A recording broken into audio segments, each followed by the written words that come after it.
The Apothecary's Daughter by Evelyn Merrick. The brass bell above the shop door chimed with unusual urgency as Margaret Thorne looked up from her mortar and pestle, startled by the force with which someone had entered her father's apothecary. Rain dripped steadily from the stranger's dark coat onto the worn wooden floors, and she noticed immediately that his left hand pressed firmly against his right shoulder, crimson seeping between his fingers. "Please," he said, his voice strained but remarkably steady for a man clearly in considerable pain. "I require your assistance, though I fear I have little coin to offer in payment." Margaret set down her work and studied the gentleman before her. Despite his obvious distress, his bearing spoke of education and refinement. His clothes, though now damp and stained, were well tailored, and his speech carried the precise diction of someone accustomed to London society. Most telling of all were his hands, long-fingered and unstained by manual labor, yet bearing small scars that suggested familiarity with sharp instruments. "You are wounded," she observed, moving swiftly to lock the front door and flip the sign to closed. "Come, sit here by the lamp where I might examine the injury properly." The stranger hesitated, glancing toward the door. "I would not wish to compromise your reputation, Miss Thorne. Margaret Thorne. And my reputation concerns me far less than your shoulder, which appears to require immediate attention." She gestured firmly toward the chair beside her workbench. "I have been assisting my father with medical matters since I was old enough to hold a bandage. You may trust in my discretion as well as my competence." Something in her tone seemed to convince him, for he moved carefully to the chair and began the awkward process of removing his coat. Margaret lit several additional candles and gathered her supplies, noting the way he favored his left side and the slight tremor in his hands that suggested either significant blood loss or considerable shock. "Might I know your name?" she asked as she prepared a basin of clean water. "Or shall I simply address you as the mysterious wounded gentleman who appeared in my shop during a thunderstorm?" Despite his pain, he managed a rueful smile. "Dr. James Whitmore, recently of Edinburgh. Though I suspect my current circumstances make me appear rather less respectable than my credentials might suggest." Margaret paused in her preparations. "Dr. Whitmore? The author of the treatise on surgical innovations published in the medical journal last spring." His eyebrows rose in surprise. "You are familiar with medical literature." "My father has always encouraged my studies, much to the horror of our more conventional neighbors. Your work on improving surgical techniques in field conditions was particularly illuminating." She carefully began cutting away the blood-soaked fabric of his shirt. "Which makes your presence here all the more intriguing. What brings a distinguished Edinburgh physician to our small village in such dramatic fashion?" James winced as she cleaned the wound, a deep gash that appeared to have been made by a blade rather than any accident. "I fear the answer to that question might place you in danger, Miss Thorne. Perhaps it would be better if you allowed me to tend your injury without satisfying my curiosity?" "I think not." Margaret's tone was brisk as she threaded a needle. "This wound was deliberately inflicted, was it not? And recently, given the nature of the bleeding." The directness of her observation seemed to surprise him into honesty. "You are remarkably perceptive." "I am remarkably educated," she corrected, beginning to stitch the wound with steady hands. "There is a difference, though many people seem unable to grasp it. Now, unless you prefer to sit in uncomfortable silence while I complete this work, you might consider explaining how a respected physician comes to be fleeing through the countryside with a knife wound."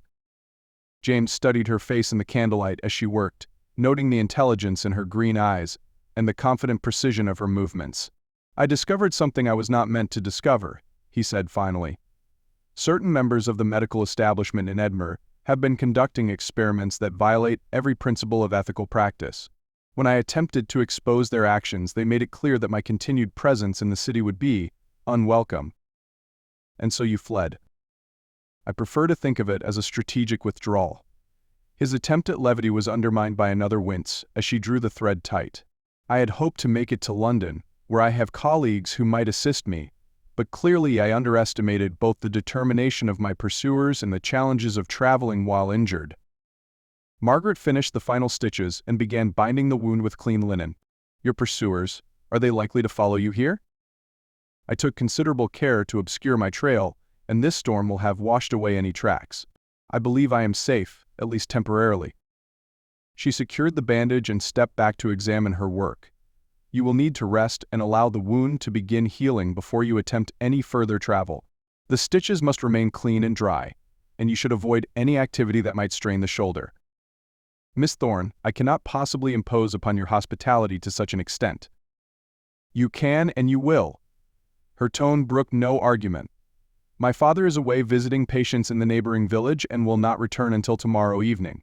There is a small room above the shop where you may rest safely, and I shall prepare something to help with the pain and prevent infection. James found himself staring at this remarkable young woman who had appeared so unexpectedly in his moment of greatest need. Why would you offer such kindness to a stranger? Margaret began tidying her supplies, not meeting his eyes. Perhaps because I understand what it means to be judged unfairly by those who should know better. Your research suggests a mind dedicated to helping others, even when such dedication proves costly. I find such principles admirable. The sincerity in her voice touched something deep within him. And what judgments have you faced, Miss Thorne? She paused in her work, and for a moment, her composure wavered. I am 26 years old, unmarried, and more interested in medical texts than in tea parties and embroidery. In the estimation of our local society, these facts make me either pitiable or dangerous, depending upon whom you ask. And which do you consider yourself? Neither. I consider myself useful. She met his gaze directly. And I suspect you understand that feeling quite well. James found himself smiling despite his pain and exhaustion. Indeed I do. Margaret led him carefully up the narrow stairs to a small but comfortable room under the eaves. The space was simply furnished but scrupulously clean, with a narrow bed, a washstand, and a single window that looked out over the village square. I shall bring you something for the pain and some food, if you feel able to eat, she said, lighting the oil lamp on the bedside table. But first you must rest. Your body needs time to recover from the shock and blood loss. Miss Thorne, Margaret, I find myself deeply in your debt. You find yourself in need of assistance, nothing more. Tomorrow, when you are stronger, we shall discuss what arrangements might be made for your safe passage to London. After she had gone, James lay carefully back on the narrow bed and stared up at the slanted ceiling. In all his years of education and practice, he had never encountered anyone quite like Margaret Thorne. Her combination of knowledge, competence, and compassion was remarkable enough, but there had been something else. A quality of understanding that suggested experiences far beyond those typical of a village apothecary's daughter. When Margaret returned with a tray bearing soup, bread, and a cup of what appeared to be medicinal tea, he ventured to satisfy his curiosity. "Tell me about your education," he said as she arranged the items on the small table beside his bed. "Your knowledge of medical matters is quite extensive for someone who has not attended university." Margaret settled into the room's single chair, her manner becoming somewhat guarded. "My father has always been unconventional in his views regarding women's capabilities. When it became clear that I possessed both the interest and the aptitude for medical studies, he encouraged my learning rather than discouraging it." "And your mother? Did she share his progressive views?" A shadow crossed Margaret's face. "My mother died when I was 12. Complications following childbirth, though the attending physician assured my father that everything possible had been done." Her voice became bitter. "It was only later, when my own studies advanced, that I realized how many of those complications might have been prevented with proper knowledge and preparation." James set down his spoon, understanding flooding through him. "That is what drives your dedication to medical learning." Among other things, Margaret rose and moved to the window, gazing out at the rain-darkened village.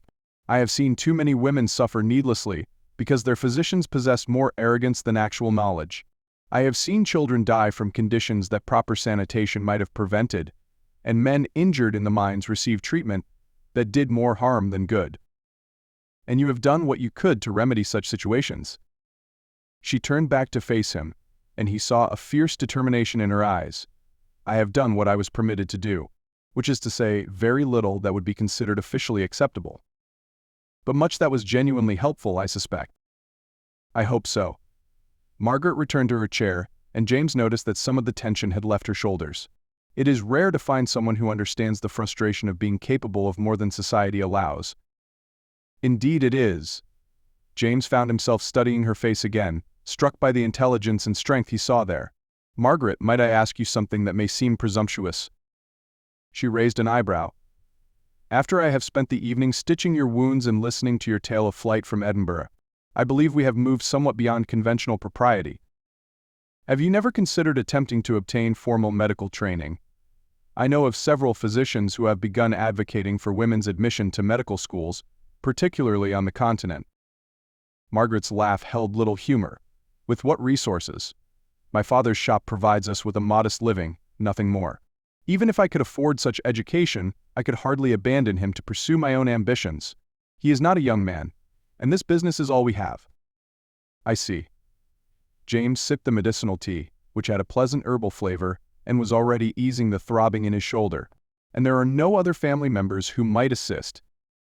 None who would consider such assistance appropriate. Margaret's tone suggested this was a painful subject. My father's brother is a respectable merchant in Bristol, who has made it quite clear that he considers my unmarried state and unconventional interests a disgrace to the family name.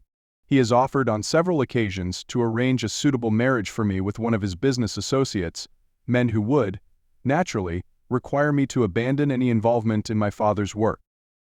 And you have declined these generous offers? Repeatedly and with increasing firmness. Margaret smiled wryly.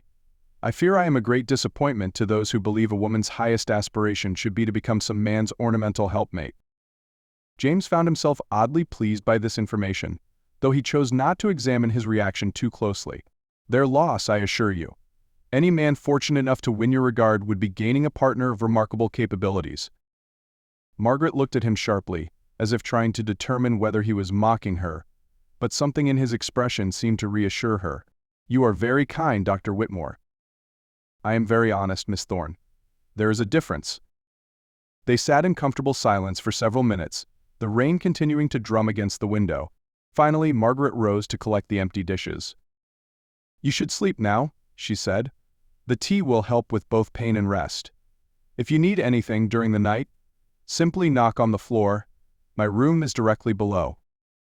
Margaret, she paused at the door. Thank you for everything. Think nothing of it. Rest well. After she had gone, James lay back against the pillows and found his thoughts filled not with his own precarious situation, but with the remarkable woman who had appeared so unexpectedly in his moment of need. Margaret Thorne possessed a combination of intelligence, compassion, and strength that he had never encountered before, and he found himself wondering, not for the first time that evening, what it might be like to have such a woman as a true partner in both life and work. The next morning dawned clear and bright, the storm having passed during the night. James woke to find his shoulder considerably less painful and his thinking much clearer than it had been the previous evening. The sound of movement from below suggested that Margaret was already at work in the shop. After washing carefully and examining his injury, which showed encouraging signs of healing, he made his way downstairs to find Margaret grinding herbs at her workbench, dressed in a practical dark blue dress with a leather apron that suggested she had been working for some time. Good morning, she said, looking up with a smile. You appear much improved. How do you feel? Remarkably better, thanks to your excellent care. James settled into the chair he had occupied the previous evening. That tea of yours worked admirably well. Willow bark, valerian, and a few other ingredients. My father's own formulation. Margaret set aside her work and moved to examine his shoulder, her touch gentle but thorough. The swelling has decreased considerably, and there are no signs of infection. You heal quickly. I have always been fortunate in that regard. James found himself very aware of her closeness as she checked his bandages. Margaret, I have been thinking about our conversation last night. Oh? She stepped back, her manner becoming slightly guarded. About your situation, your desire for formal medical training, and the obstacles you face. James paused, choosing his words carefully. I may have a proposal that could benefit us both. Margaret returned to her workbench but did not resume her grinding. I am listening. As I mentioned, I had intended to travel to London, where I have colleagues who might assist me in exposing the corruption I discovered in Edinburgh. However, such work will require not only medical expertise but also someone capable of organizing evidence, conducting research, and managing correspondence, tasks that demand intelligence, discretion, and medical knowledge. You are suggesting employment? I am suggesting partnership. James leaned forward, his voice becoming earnest. Margaret, you possess abilities that many formally trained physicians lack. If you were to accompany me to London as my research associate, you would have access to medical libraries, lectures, and discussions that could advance your education considerably. In return, your assistance would be invaluable in my efforts to reform medical practice. Margaret stared at him, clearly stunned by the proposal. Dr. Whitmore, James, such an arrangement would be highly irregular. A young unmarried woman traveling with a gentleman, working alongside him, the scandal alone would be considerable. Only if we allowed it to be. James met her gaze steadily. There are ways to arrange such matters respectably. I have a widowed sister in London who has often served as hostess for my professional gatherings.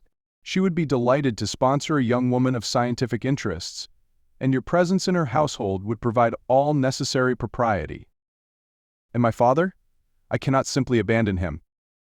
Naturally not. But might he not benefit from having established connections in London? I know several physicians who would be honored to correspond with an apothecary of his evident skill, and such connections often lead to opportunities for expanding one's practice. Margaret turned to stare out the shop window, her mind clearly racing. You are asking me to leave everything familiar and venture into a world where I would be even more of an anomaly than I am here. I am asking you to seize an opportunity that may never come again. James rose and moved to stand beside her. Margaret, you have gifts that deserve nurturing and application on a far larger scale than this village can provide. In London, working with me, you could contribute to medical advances that might help thousands of people, including women like your mother. The reference to her mother made Margaret close her eyes briefly. When she opened them again, James saw a mixture of longing and fear that made his chest tighten with sympathy. It would be an enormous risk, she said quietly. Yes, but consider the potential rewards, not just for yourself, but for all those who might benefit from your knowledge and skills. And what of personal considerations? Margaret's cheeks colored slightly. I am not naive, James. I understand that our working relationship might develop into something more complex. What then?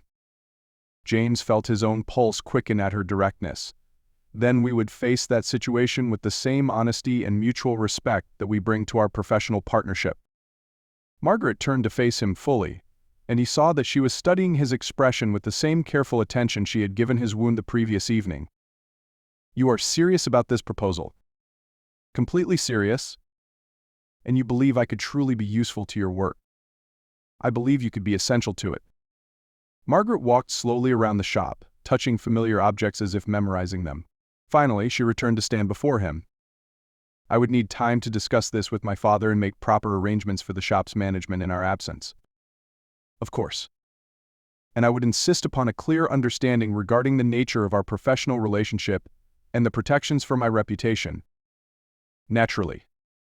And you must understand that if I undertake this venture, I do so with the intention of becoming genuinely useful to medical practice, not merely serving as some sort of decorative assistant. James smiled. Margaret, after yesterday evening, I would never make the mistake of considering you decorative. She laughed, and some of the tension left her shoulders. Very well, then. When my father returns this evening, we shall discuss your proposal properly. The sound of the shop bell interrupted their conversation, and Margaret quickly moved to unlock the door. An elderly woman entered, clearly in some distress. Miss Thorne, thank goodness you are here.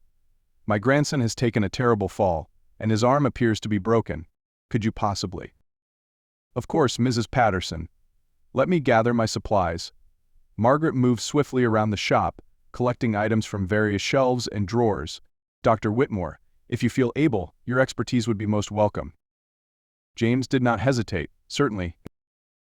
As they hurried through the village streets, Margaret carrying her medical bag and James walking carefully to avoid straining his shoulder, he found himself thinking that perhaps his flight from Edinburgh had led him to exactly where he needed to be.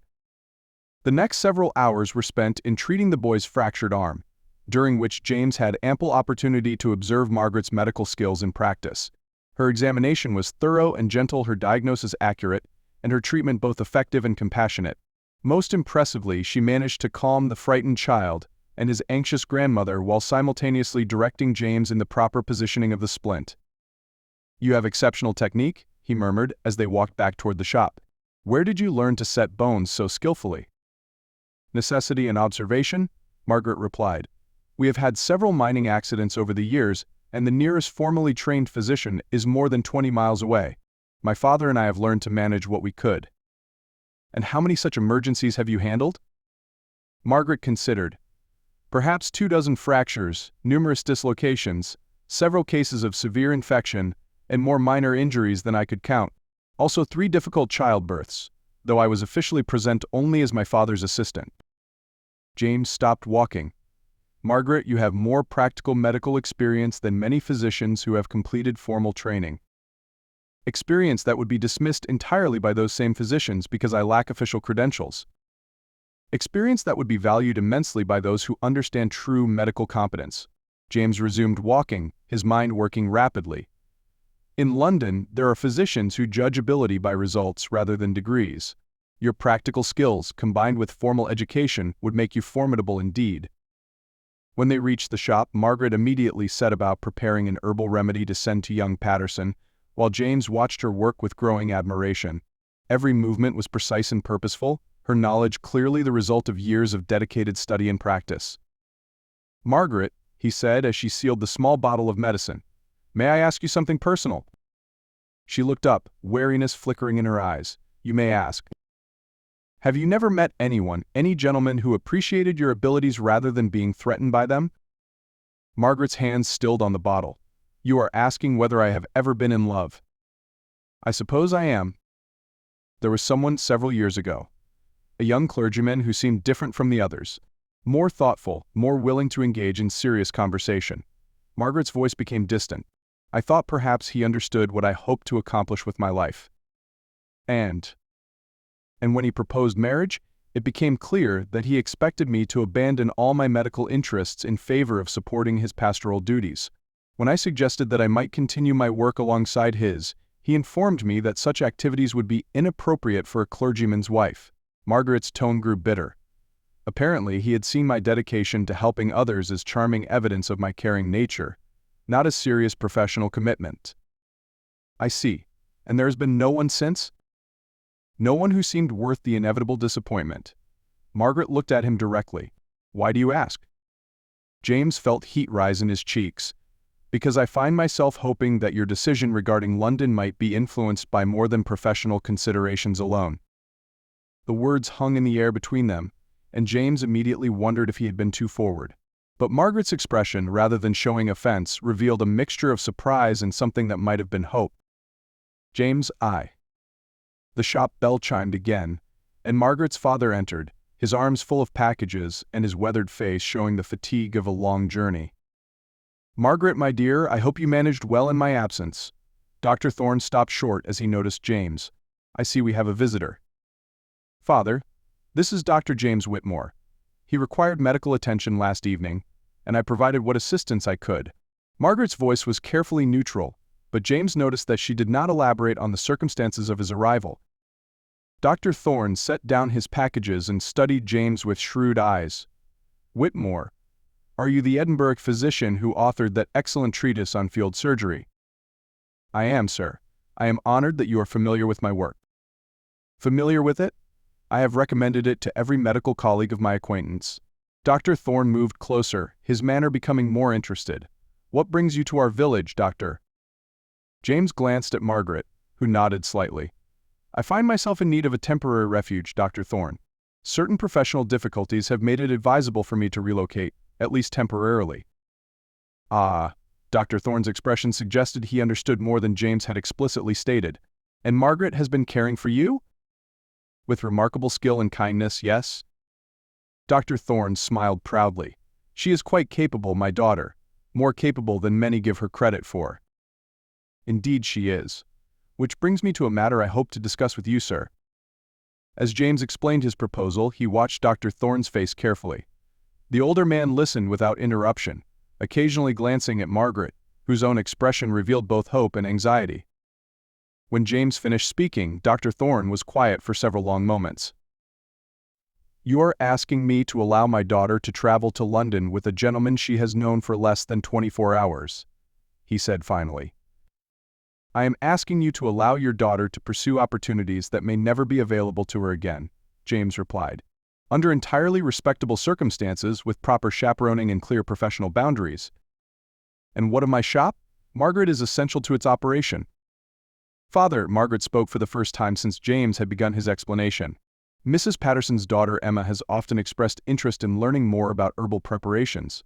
She is intelligent and responsible, and she could manage the basic operations while you handle the more complex cases." And if something were to happen to you in London, if this arrangement proved inappropriate or dangerous? Margaret met her father's gaze steadily. Then I would return home immediately. But father, this may be my only chance to obtain the kind of education that could allow me to help people on a larger scale. You have always encouraged my studies. This is simply the natural extension of that encouragement. Dr. Thorne looked between his daughter and James, clearly weighing numerous considerations. Dr. Whitmore, might I have your word as a gentleman that my daughter's safety and reputation would be your primary concerns? You have it, sir, without reservation. And Margaret, you are certain this is what you want? Margaret's voice was quiet but firm. I am certain that I must try. Dr. Thorne nodded slowly. Very well, but I have conditions of my own. Over the next hour they worked out the details of the arrangement. Margaret would travel to London as James's research associate, but she would reside with his sister and maintain complete independence in all personal matters. Dr. Thorne would manage the shop with Emma Patterson's assistance, and Margaret would return for regular visits to ensure everything remained in good order. As they finalized their plans, James found himself watching Margaret's face, noting the mixture of excitement and determination he saw there. This remarkable woman was about to embark on an adventure that would change both their lives, and he could not help but wonder where that adventure might ultimately lead. The following morning brought preparations for departure. Margaret packed her few belongings and her precious collection of medical books, while James wrote careful letters to his sister and colleagues in London, explaining the situation and requesting their assistance. As they prepared to leave the village, Margaret took one last look around her father's shop, her expression thoughtful. Second thoughts? James asked gently. No, she replied, turning to face him with a smile that transformed her entire face. Anticipation. As their carriage rolled away from the village, carrying them toward London and an uncertain but promising future, James reflected on the strange sequence of events that had brought them together. He had fled Edinburgh as a defeated man, wounded and alone. Now, less than 3 days later, he was embarking on a new chapter of his life with a partner whose abilities complemented his own in ways he was only beginning to understand. James, Margaret said as the familiar countryside gave way to unfamiliar territory, I want you to know that whatever develops between us personally, I am grateful for this opportunity. And I want you to know that whatever develops professionally, I am grateful to have met you. Margaret laughed. That is either very romantic or very practical. Perhaps it is both. As London grew closer with each mile, neither of them could have predicted that their partnership would not only revolutionize medical treatment for women and children but would also blossom into one of the great love stories of their generation. They knew only that they were traveling toward a future filled with possibility, bound together by mutual respect, shared purpose, and the beginning of something that felt very much like love. The brass bell above the apothecary door had chimed for the last time in Margaret Thorne's life as a village herbalist. When it chimed again, it would herald the return of Dr. Margaret Whitmore, pioneering physician and devoted wife, whose work would save countless lives and whose love story would inspire generations to come. But that is a tale for another day. For now, it was enough that two extraordinary people had found each other in the most unlikely circumstances and had chosen to build something beautiful together, one careful step at a time.